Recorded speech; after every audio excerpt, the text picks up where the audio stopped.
24 پہ ایشو کر رہے ہیں یہ ان حقائق پر مبنی ہے جو حقائق the Guardian, Washington Post, New York Times, the Times اور پاکستان کی انٹائر میڈیا نے ایڈمٹ کیا ہے۔ یہ وہ دو آپ کو ایک سمری بھی دیں گے اور یہ کمپلیٹ رپورٹ کی فائل بھی آپ کو دیں گے۔ یہ ہمارا آج کے جو الیکشن ہے اس پہ وائٹ پیپر ہم آپ کے ساتھ اب شیئر کر رہے ہیں، اور یہ آپ کے عوام کے نوٹس میں ہم لانا چاہ رہے ہیں کہ کس طریقے سے الیکشن کو رگ کیا گیا اوور نائٹ۔ اس لیے پاکستان تحریک انصاف اس وائٹ پیپر کے ذریعے سے مطالبہ کرتی ہے کہ جلد سے جلد ہمارے آرٹیکل 184(3) کی پٹیشن سپریم کورٹ میں فکس کیا جائے اور اس کی ہیئرنگ ہو۔ ہم ایک جوڈیشل کمیشن بنانا چاہتے ہیں کہ اس پہ انکوائری کرے جس طریقے سے پہلے کمیشن بنے، اور وہ انکوائری کر کے دیکھ لے الیکشن کو کیسے ہمیں ہروایا گیا اور کون لوگ تھے جو اس میں ملوث تھے، اس کے خلاف کارروائی بھی ہو۔ اور ہم یہ بھی مطالبہ کرنا چاہتے ہیں کہ الیکٹرل ریفارمز ہو تاکہ کسی بھی وقت میں کوئی بھی جنرل الیکشن میں کوئی بھی سٹیج پہ ریگنگ نہ ہو۔ یہ وہ ریگنگ تھی جس کی طرف یہ ساری جو کارروائیاں ہوئی ہے آپ لوگوں کے سامنے، جس طریقے سے لیڈرشپ کو روک کر اریسٹ کیا گیا، جس طریقے سے خان صاحب کو 3 سزائیں دی گئی 5 دنوں میں، ان کا مقصد یہ تھا کہ ہماری پارٹی کو ڈیفیٹ کیا جائے۔ لیکن الحمدللہ آج بھی بائی اور large Pakistan Tehreek Insaf 70% popular party اس ملک میں۔ اس پہ ڈیٹیل ڈسکشن انشاءاللہ بریگیڈیئر مصدق صاحب کریں گے، آپ کے سامنے پورے فیکٹس پہ رکھیں گے۔ لیکن اس سے پہلے میں دعوت دوں گا اپنے secretary general leader of the opposition in the national assembly کہ وہ کچھ گزارشات کر لیں۔ بہت شکریہ چیئرمین صاحب۔ بسم اللہ الرحمن الرحیم۔ پاکستان کے یہاں پہ ریپرزینٹیٹیو میڈیا کے خواتین و حضرات، آپ سب کو سلام، اور آپ کے توسط سے پاکستان کی عوام کو پاکستان تحریک انصاف کے سینٹرل سیکریٹریٹ سے خواتین و حضرات آپ سب کو السلام علیکم۔ میں اپنی باتیں بالکل مختصر کروں گا کیونکہ چیئرمین بیرسٹر گوہر صاحب نے آپ کو مفصل اور کمپلیٹ بریفنگ دے دی ہے۔ میرے بعد leader of the opposition Senate میں آپ سے بات کریں گے، اور ہمارے ٹیکنیکل انالیسز بریگیڈیئر مصدق صاحب ڈیٹیل میں آپ سے بات کریں گے۔ یہاں پہ میں یہ بات کرتا چلوں کہ جس چیز کی نشاندہی اسی جگہ پہ ہم نے بار کی ہے کہ 8 فروری کو پاکستان تحریک انصاف کو 180 سیٹیں مل چکی تھیں۔ اگلے دن کو فارم 47 کے ذریعے تبدیل کیا گیا، اس کو ہم لوگ کنڈیم کرتے ہیں، اور اس کی سب پروف اور ثبوت ہمارے پاس اس ڈاکیومنٹ میں ٹیکنیکل انالیسس کر کے ہمارے پاس ایک ڈاکیومنٹ ہے، تقریباً یہ 300 پیجز کا ڈاکیومنٹ جو ہے وہ موجود ہے۔ اس کے ساتھ ساتھ ہمارے پاس یہ ایکسرپٹ یا سمری جو ہے وہ تقریباً آپ کی 30 پیجز کی آپ کی سہولت کے لیے وہ بھی موجود ہے یہاں پہ۔ اس سے پروف کیا ہوتا ہے؟ اس سے پروف یہ ہوتا ہے یا یہ ثابت یہ ہوتا ہے خواتین و حضرات کہ یہ ایک بھونڈا طریقہ کار اختیار کیا گیا۔ جب ان کو معلوم ہوا، الیکشن کمیشن کی ذمہ داری تھی، ان کو پتہ تھا کہ تحریک انصاف سویپ کر رہی ہے، تو انہوں نے فارم 47 پہ پھر ریلائی کیا، اور 1000 ووٹ تقریباً پاکستان تحریک انصاف کے 1000 ووٹ کو انہوں نے تبدیل کر دیا، اور ہمارے مخالفین کے 100 ووٹ کو انہوں نے 1100 کر دیا۔ یہ ایک آپ سمجھیں کہ بھونڈا قسم کا انہوں نے طریقہ کار اختیار کیا۔ یہاں پہ میرے لیفٹ سائڈ پہ موجود ہے تیمور خان جھگڑا صاحب، فارمر فائنانس منسٹر بھی۔ ان کو ابھی یہ آپ کے پاس یہ دیکھیں لفافوں میں ان کو فارم 45 اوریجنل آنے شروع ہوئے ہیں، جو کہ بالکل اس کی نگیشن کرتا ہے کہ جو کہ الیکشن کمیشن نے اپنے پاس رکھے ہوئے ہیں، اور ان کا رزلٹ بھی اوور نائٹ چینج کیا گیا۔ اس طرح کی 7 سیٹیں پشاور کی ہیں پورے پاکستان میں، یہ سیلڈ ریکارڈ ہے۔ اور اس کے ساتھ ساتھ مہربانو صاحبہ ہیں یہاں پہ، قبل شوزب صاحبہ ہیں، ہمارے باقی ساتھی یہاں پہ موجود ہیں، ساروں کے رزلٹ جو ہیں وہ تبدیل کیے گئے ہیں۔ ہمارے یہ ساتھی موجود ہیں ہمارے ساتھ۔ اس کے ساتھ ساتھ میں یہاں پہ یہ بھی کہتا چلوں خواتین و حضرات، ذمہ داری جو ہے وہ کس کی ہے اس ساری چیز کی؟ الیکشن کمیشن کو اربوں روپے دیا گیا تھا کہ وہ free and fair election conduct کرائیں۔ چیف الیکشن کمشنر اور اس کے ساتھ ان کے کمیشن کے جو حضرات ہیں، جو ممبرز ہیں، ان کو فی الفور مستعفی ہونا چاہیے. یہ ہماری ڈیمانڈ ہے, اس فورم سے بھی ہم لوگ کرتے رہے ہیں, کرتے رہیں گے جب تک وہ مستعفی نہ ہو, کیونکہ انہوں نے عوام کی امانت میں کھلم کھلا خیانت کی ہے. اور جس کینسر کا ہم نے پہلے دن سے اس کی نشاندہی کی ہے, خواتین و حضرات, اس کینسر کو پاکستان کے جسم سے نکالنے کے لیے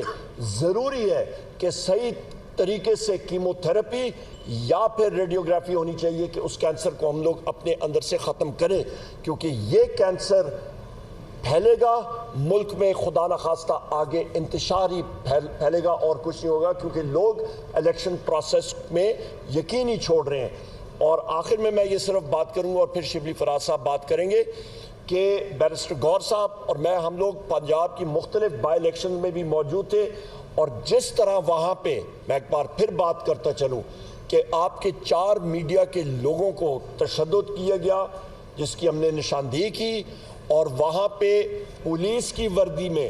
انٹیلیجنس ایجنسیز کے لوگوں نے ان میڈیا کے حضرات پہ تشدد کیا.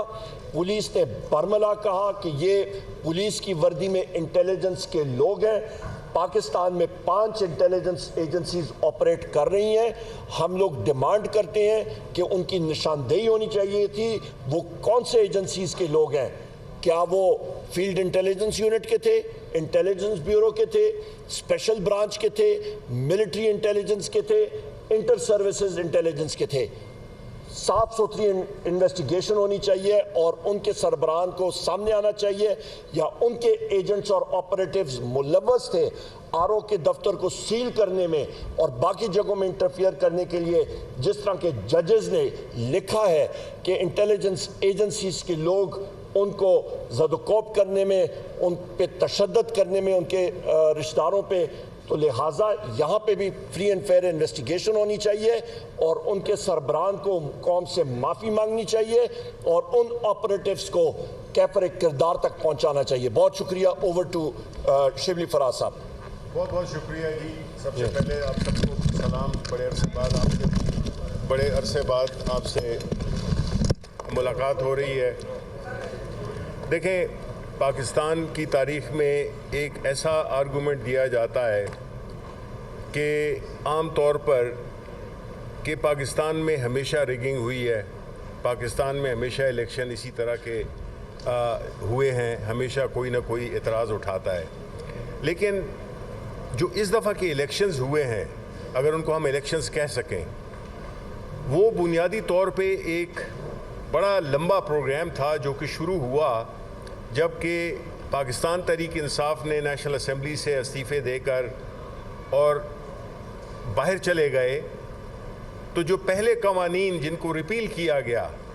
ان میں ایک تھا الیکٹرانک ووٹنگ مشین اور دوسرا تھا اوورسیز کو ووٹنگ کا حق دینا. یہ بنیادی طور پہ اس نیت کا ایک انٹروڈکشن تھا جس میں کہ کوئی نہیں چاہتا تھا, خاص طور پہ جو اپوزیشن پارٹیز ہیں جس میں سر فہرست پاکستان مسلم لیگ نون, پاکستان پیپلز پارٹی اور دیگر جماعتیں, ایم کیو ایم اور دیگر جماعتیں جن کو کہ سوٹ ہی نہیں کرتا فری اینڈ فیئر الیکشن. لیکن اسی لیے ادارے ہوتے ہیں, اور یہ ادارے جس کا کام کہ ایک فری اور فیئر ٹائملی الیکشن کرانا, وہ ہے الیکشن کمیشن آف پاکستان. ان کا اور کوئی کام نہیں ہے, ان کا صرف کام ہے ہر 5 سال بعد یا اس دوران میں جو بھی الیکشنز آتے ہیں اس کو کنڈکٹ کرائے. بجائے اس کے جو شروع ہوا کہ پہلی جو آئین کی دھجیاں اڑائی گئیں وہ تب تھا جب پاکستان تحریک انصاف نے پنجاب میں اور خیبر پختونخوا میں اپنی حکومت آئین کے مطابق توڑی, اور جس کے بعد 90 دن میں الیکشنز ہونے تھے وہ وائلیٹ ہوا. اس کے بعد جب جو اس وقت کی جو ایک کٹپتلی حکومت جو کہ بیٹھی ہوئی تھی پی ڈی ایم 1, اس کے بعد جو ٹینیور ہوتا ہے کیئر ٹیکر کا, اس کو بھی اس کے بعد 90 ڈیز میں الیکشن ہونے تھے, لیکن وہ 90 ڈیز کھینچ دیے گئے. اور آپ نے دیکھا کہ ملک کی اکانومی کا اور ملک کی سیاسی عدم استحکام کا کیا بنا, ملک میں کتنی تباہی ہوئی. اور اس دوران میں صرف ایک ہی کام ہوا کہ پاکستان تحریک انصاف کی لیڈرشپ, پاکستان تحریک انصاف کے ورکر تشدد کے ذریعے اور مار پیٹ کے ذریعے، ٹارچر کے ذریعے ان کو سائیڈ لائن کیا گیا، ان کو ڈرایا دھمکایا گیا۔ پھر اس سے بڑا مذاق جو ہوا کہ جب الیکشنز اناؤنس ہو گئے تو جس طریقے سے ہمارے کینڈیڈیٹ سے ڈاکیومنٹ کھینچے گئے، فری ایکسیس نہیں دیا گیا کہ لوگ کھڑے ہو سکیں الیکشنز کے لیے، وہ بھی ہو گیا۔ پھر جو انتخابی نشان جو چھینا گیا پاکستان تحریک انصاف سے، اس سے بڑا ظلم کوئی ہو نہیں سکتا کسی بھی سیاسی تاریخ میں، جس میں کہ آپ نے ایک پارٹی کے الیکشنز کو متنازع بنا کے، اور 3 دفعہ ہم نے الیکشنز کر چکے ہیں، 3 الیکشنز ہم کر چکے ہیں اس وقت سے ایگزیکٹلی، اور اس کے باوجود ہم سے ہمارا انتخابی نشان چھین لیا گیا۔ لیکن سلام ہے پاکستان کے عوام کو، جمہوری سوچ رکھنے والے عوام کو، جنہوں نے باوجود تمام اتنے مشکل کنفیوزنگ سمبلز جس میں کہ چمٹا تھا، انہوں نے ان کے کان کو کھینچا اور ان کو ہرا دیا، اور اسی طرح اگر کوئی جوتا تھا کسی کا تو اس نے جوتے ایسی لات ماری اپنے مخالف کو کہ وہ بھی جیت گیا۔ یعنی کہ سمبلز نے ہمارا کچھ نہیں بگاڑا، اور یہ کریڈٹ جاتا ہے پاکستان کے عوام کو اور اس عمران خان کو جس کی سپورٹ میں پاکستان کے عوام نکلے اور پاکستان تحریک کے انصاف کو عمران خان کے نام پہ 3 کروڑ سے اوپر ووٹ دیے۔ اس کے بعد جو بھی ہوا، انتخابی نتائج کو دیکھ لیں آپ کہ 14 دن میں ہونے چاہیے اور کس طرح سے تبدیل کیے گئے، اور 1 مہینہ اور میرا خیال ہے ابھی تک چل رہا ہے سلسلہ۔ دیکھیں، اگر پاکستان کے عوام جب یہ سمجھیں گے کہ ان کی ووٹ کی کوئی عزت نہیں ہے، ان کے ووٹ کی کوئی حیثیت نہیں ہے، ان کے ووٹ کو کوئی گنا نہیں جا سکتا، یا جو ووٹ مجھے ملا ہے وہ اگر ان کو دے دیا جائے، تو پھر عوام تو انہوں نے تو ایک اپنا حق ادا کر دیا۔ لیکن اس سوچ سے وہ بڑی خطرناک ہے کہ پاکستان کے خاص طور پہ جو ینگ لوگ ہیں، جو کہ میجورٹی ہے اس ملک کی، وہ جب یہ دیکھیں گے کہ ان کو ڈس انفرینچائز کیے گئے، تو یہ کسی کو ووٹ ہی نہ دینے دیں، لیکن اس سے بھی زیادہ ظلم یہ ہے کہ اس کے ووٹ کو آپ کسی اور کو دے دیں، اور وہ سارا جو ایک الیکشن کا جو مقصد ہوتا ہے، مقصد کیا ہوتا ہے کہ پاکستان یا کسی بھی ملک میں ایک سیاسی اور جمہوری حکومت قائم کرنے کے لیے عوام کی منشا، ان کی پریفرنس کو مد نظر رکھتے ہوئے لوگ جس کو بھی دیتے ہیں، جس پارٹی کو وہ حکومت بنائے، تو اس کی ایک اخلاقی حیثیت ہوگی، اس کی ایک مورل سٹینڈنگ ہوگی اس گورنمنٹ کی۔ لیکن اس طرح نہیں جس طرح کہ ابھی پریزنٹ حکومت ہے، جو کہ منتج ہوئی ہے فارم 47 کی وجہ سے۔ ان کا مینڈیٹ کھوکھلا ہے، ان میں وہ اخلاقی وہ جرت یا اخلاقی وہ نہیں ہے، کاز نہیں ہے کہ یہ حکومت کریں، اور اسی وجہ سے، اور ساری دنیا آج کل تو کوئی چیز چھپی ہوئی ہے نہیں، ہر چیز سامنے ہے، ساری دنیا، یہاں کے جو لوکل جو فیفن ہے، جو پلڈیٹ ہے، جتنے بھی اور ادارے تھے، انہوں نے یہ لکھا ہے کہ یہ الیکشنز نہیں تھے، یہ کچھ اور تھا۔ تو اس لیے ہم نے یہ کوشش کی کہ پورے اس میں ٹائم اس لیے ذرا زیادہ لگا کیونکہ ہمیں فیکٹس فگرز اکٹھے کرنے میں بڑی مشکلات ہوئیں، لیکن فائنلی ہم نے وہ کر لیں، اور ابھی بھی اس میں گنجائش ہے کہ ہم اس کو مزید اس میں ایڈ کر سکیں، کیونکہ کچھ ہمارے ٹریبونل سے اور ادھر سے انفارمیشن آ رہی ہے، لیکن یہ میکسیمم جو ہماری وہ ہے اس پہ آئے ہیں۔ اور اس سے مقصد یہ تھا کہ ہمارا یہ کام ہے کہ ہم پاکستان کے عوام کو، آپ لوگوں کو، آپ کے ذریعے لوگوں سے یہ شیئر کر سکیں کہ جی یہ ایکچوئل فیکٹس اینڈ فگرز تھے، یہ ہوا، کیونکہ عام طور پہ یہ کہا جاتا ہے کہ جی زبانی باتیں تو ہوئی ہیں لیکن کوئی سالڈ فیکٹس فگرز نہیں آئے۔ تو میں سمجھتا ہوں کہ اگر پاکستان کی اکانومی نے اسٹیبلائز ہونا ہے، پاکستان کے جو ایک اضطراب اور ایک بے یقینی کی فیلنگ ہے، فورن انویسٹمنٹ ہونی ہے، اکانومی نے بہتر ہونا ہے، تو ان لوگوں کو یہ جو ہم کوئی ری الیکشن کی بات نہیں کر رہے، ہم کہہ رہے ہیں کہ جی فارم 45 پہ بیس جو ریزلٹس ہیں ان کا ہمیں رزلٹ دیا جائے، اور جو حقیقی نمائندے ہیں وہ پارلیمنٹ میں بیٹھ سکیں، اور نہ وہ جو کہ مصنوعی طور پہ وہاں پہ بیٹھے ہوئے ہیں، ان کو پتہ ہے کہ وہ الیکشن بری طرح سے ہارے ہوئے ہیں لیکن وہ بیٹھے ہوئے ہیں۔ تو اس لیے یہ ہماری طرف سے ایک کوشش تھی۔ بہت بہت شکریہ۔